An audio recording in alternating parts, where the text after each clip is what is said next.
Now we're multiplying a decimal with tenths by a whole number. So first we have 0.3 times 3.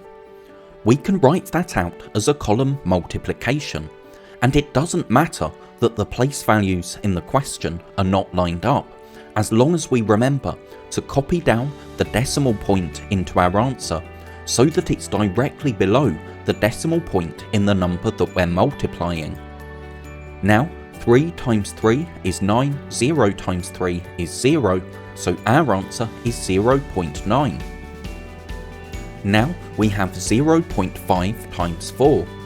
We can copy down the decimal point, and 5 times 4 is 20, so that's 2 0, with the first digit written above the next place value column along, which here is our ones.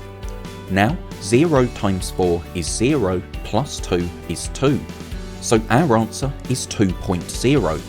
But we can just write that as 2, because all the 0.0 tells us is that we don't have any tenths. If we have 0.0 on the end of a number, then we have a whole number. Now 0.6 times 6, so copy down the decimal point. 6 times 6 is 36, so 3 6. 0 times 6 is 0, plus 3 is 3, so that's 3.6. Now we have 3.1 times 5.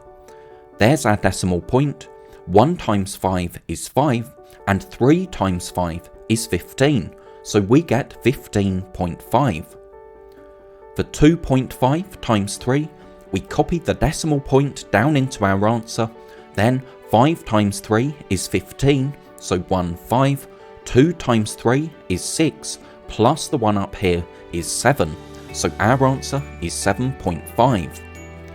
And finally, we have 2.3 times 5. We copy down the decimal point. 3 times 5 is 15, so that's 1 5. 2 times 5 is 10, plus the 1 is 11, so our answer is 11.5. Thank you so much for watching. I really hope that was helpful.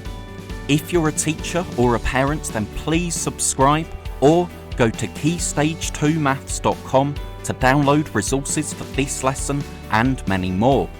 That's all for now. I'll see you in the next video.